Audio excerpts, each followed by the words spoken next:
Hello and welcome to the Office of the State Engineers tutorials. This tutorial is regarding the Water Trust Fund and the requirements for water right verification compliance prior to funding being granted. My name is Jerry Pohl and I am presenting on behalf of the Office of the State Engineer, Water Rights Division, Water Use and Conservation Bureau, and the Dam Safety Bureau. The Water Trust Fund was created in 2006.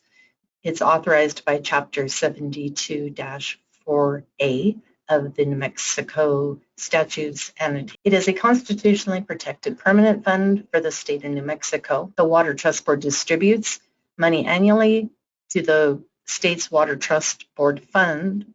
Part of the process is to ensure that compliance with New Mexico law. There are 5 eligible project types: water conservation, recycling, treatment, or water reuse projects, flood prevention projects, Endangered Species Act, collaborative projects, water storage, conveyance, or other delivery projects, and watershed restoration and management projects. Compliance review from both the Water Rights Division and the Water Quality Regulation is also part of the Water Trust Board's application projects for most of these projects. Permitting with the Office of the State Engineer or Dam Safety Bureau may be required, and there's some degree of water conservation or water development plans are required by statute. So the Water Rights Division is responsible for the administration, measurement, and distribution of the public water. All permits and water use must be in compliance. You must file a notice of intention to build an erosion flood control impoundments, and any impoundment that does not drain within 96 hours must be re-permitted. Try that again. Water Rights Division is responsible for the administration, measurement, and distribution of public water. All permits and water use must be in compliance. Erosion and flood control impoundments must have a notice of intent to construct, and any impoundment that does not drain within 96 hours must have a water right and must be permitted. The Dam Safety Bureau must be involved if a dam is deemed to be a jurisdictional dam. The Water Use and Conservation Bureau reviews the GCPD calculator, the AWWA audit, and the water conservation plans. And there are concurrent reviews being conducted by the state auditor and the New Mexico Environment Department. The New Mexico Finance Authority is the group that handles the funding application process on behalf of the state engineer and the Water Trust Board. The applicant first files the notice of intent with the New Mexico Finance Authority sometime during the summer. The dates vary. This allows the board some advance notice as to the public's interest for that year. The Water Trust Board received notice of intent on $325 million worth of projects this year, when there's about $125 million to distribute. So we already know that there is more interest than there's funding for next year. So that makes then they make the actual application to the Water Trust Board 1 to 2 months after the notice of intent is filed. And after the application is filed with the New Mexico Finance Authority, the applicant then files Addendum A and B to the Office of the State Engineer for compliance review. The OSC then returns the response by the deadline close. This year it happens to be on October the 18th that the responses must be sent in, and then any outstanding compliance issues must be resolved prior to the end of the legislative session to be awarded funding. This is what the Addendum A looks like. It just has the basic information regarding the Water Trust Board application, including the Water Trust Board file number, the New Mexico Finance Authority file number, the OSC file number, the points of diversion, and the annual diversions for the past 3 years. Then you must describe a brief description of the project, and any documents that you provide to the OSC would be listed. So projects that require compliance verification are water storage, including tanks, reservoirs, aquifer storage, and dams. Verification from the Water Rights Division and Dam Safety Bureau may be required if there's a dam involved. Water distribution, water lines, lift stations, pump stations, pressure tanks. A verification will be required from the Water Rights Division, and you will also have to get verification through the Water Use and Conservation Bureau if you are a covered entity, which I'll go through here in a minute. Flood prevention projects, the Water Rights Division will require a permit if the dam does not drain within 96 hours. The Dam Safety Bureau may be required to get a permit from them if it is a jurisdictional dam, which means the dam height is equal to or greater than 25 feet in height and the impoundment is 15 acre-feet or more, or if the height is equal to or greater than 6 foot and the impoundment is more than 50 acre-feet or more. And Water Use and Conservation Bureau does not get involved on flood prevention projects. Water conservation or treatment, recycling, or reuse, the Water Right Division, yes. Dam Safety Bureau, usually no. The Water Use and Conservation Bureau, yes, if you're a covered entity. The watershed restoration and management, the Water Right Division will be required if the dam does not drain within 96 hours. And again, the same jurisdictional requirements will require a permit if it is a dam safety jurisdictional dam, and water use and conservation, yes, if you are a covered entity. So what does a water rights compliance mean? The water rights are in the proper name. The permits issued with future filings due must be up to date. If you have a proof of completion of works or well log due, proof of beneficial use due, extensions of time that are not in order, surface area maps needed, meter installation forms, those are the type of things that we're looking at for compliance. And all meter readings must be up to date. And if there are any over diversions on record, there must be a repayment plan submitted.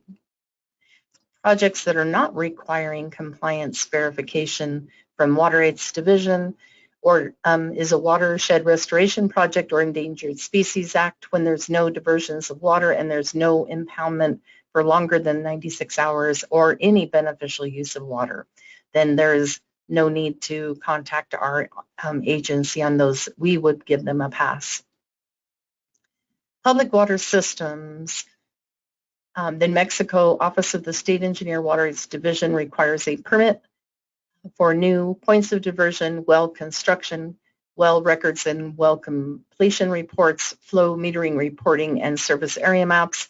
The New Mexico Environment Department, Drinking Water Bureau also must approve all new points of diversion, any modifications to the system, review of the engineering plans, and they must approve of the well design by an engineer.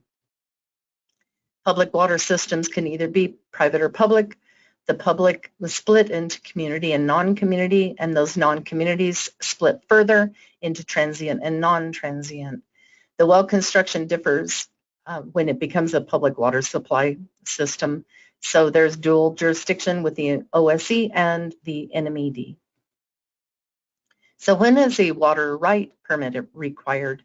If you need a replacement well, and also if it's a public water supply well, you'll have dual jurisdiction with NMED. Supplemental well, again, if it's a public water supply well, you have dual jurisdiction. There's public notice and permitting requirements for both of those. To repair and deepen a well, you need an OSC permit, no public notice, but it is dual jurisdiction with the NMED if it's a public water supply well. Change location of wells is OSC public notice and permitting and dual jurisdiction, again, if it's a public water supply well. Exploratory wells, if those are usually used if there is an application that's being advertised and the permit will not be obtained in time for the funding to be used. That is a mechanism that we can use in order to help the permittee get the well drilled. But that is, again, a dual jurisdiction well. It must be designed by an engineer if it's a public water supply well. If you're doing a water right transfer, which is a change point of diversion, change in place and or purpose, you need an OSC permit and public notice. A permit to appropriate water requires OSC publicly noticing and permitting, and it's dual jurisdiction with the NMFA if it is a public supply well. And regionalization is a change, point of diversion, place, and possibly purpose of use. It was passing of Senate Bill 1, which is now in statute now. There are public meetings, bylaws, incorporations, service area mapping, change of ownership, OSC public notice, final service area mapping, and updating the water conservation and development plans. There's a lot of work when you're doing regionalization. So as I said, the Regional Water System Resiliency Act was passed this year, called Senate Bill 1.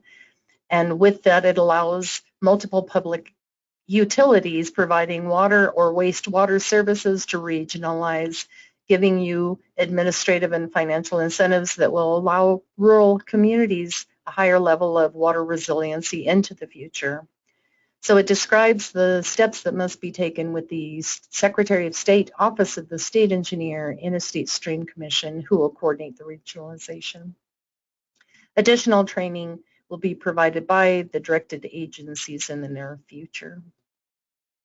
So for erosion and flood control impoundments, these structures should not require a water right because they must drain within 96 hours, but you must complete a notice of intent to construct and submit that to the Office of the State Engineer. And the form is available on our website, and that must show that this is not an appropriation of water. This is the form that is required. And so the Dam Safety Bureau ensures that the dams in New Mexico are designed, constructed, operated, and maintained as safely as possible. A dam with 25 feet or greater, as I said, and impounds 15 acre-feet or more, or a dam that impounds 50 acre-feet or more with a dam of 6 feet high or greater. And those are all under the jurisdiction of the state engineer, and of the 600 dams in the state, nearly 300 dams have jurisdictional status. So when do you need a dam safety permit? If you're going to build, construct, repair, or alter a jurisdictional dam. And again, if you're impounding water using a flood control project that will hold water longer than 96 hours. These are the fees and the types of applications that you would need in order to do any of those repairs, alterations, or construction of a dam, or if you need to change ownership of a dam, and those forms are available on the Dam Safety website. So the covered entities, the slide seems to be a bit out of order, but the covered entities, as I said, are by statute. Those entities that are delivering 500 acre-feet of water annually for domestic, commercial, industrial, or government customers for other than agriculture purposes, but does not include Indian tribes, pueblos, nations, chapters, or any entity of the tribe, pueblo, nation, or chapter. So what is in a water conservation plan? A water conservation plan is a written document provided by a public water supplier that describes the actions to be taken to reduce water losses, waste, or consumption, and increase the efficiency of which water is used, treated, stored, and transmitted. A water conservation plan can be used as a tool to help a public water system make informed decisions about water management, which can help improve their overall water supply management efforts. The water conservation plan must contain a section that references the regional water plans in the area that have been accepted by the Interstate Stream Commission. The section must cite conservation guidelines mentioned in the regional plan that have been adopted into the covered entity's water conservation plan. And this is just the statute that shows the requirements of a water conservation plan, and you can read those to yourself. I'm not going to read these out loud to you. 72-14-3.2 in subsection D. And then it has all the paragraphs beneath that 1 through H. So the covered entities applying for funding for projects related to water storage, distribution, conservation must submit or have on file the following to the Water Use and Conservation Bureau: a water conservation plan, the OSE GPCD calculator for the previous year, and the AWWA audit for the previous year. As of this date, any public water systems that divert more than 300 acre-feet per annum of water and files an application for a new appropriation or any of the other applications that require a conservation plan, we will add the water conservation plan requirement as a condition of approval to a permit. The public water system that divert less than 300 acre-feet per annum should rely on the conservation component within their water development plan.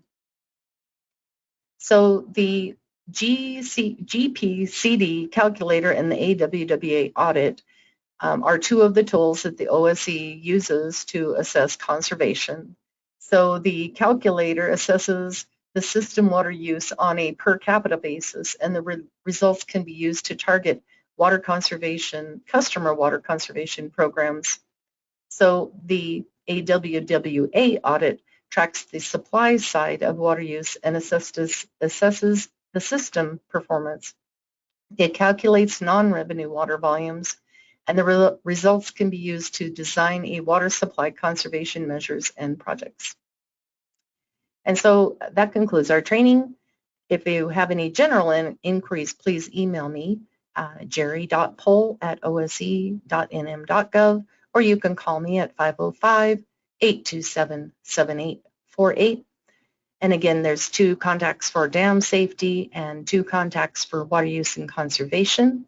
And you may contact any one of them with any of the questions that you might have.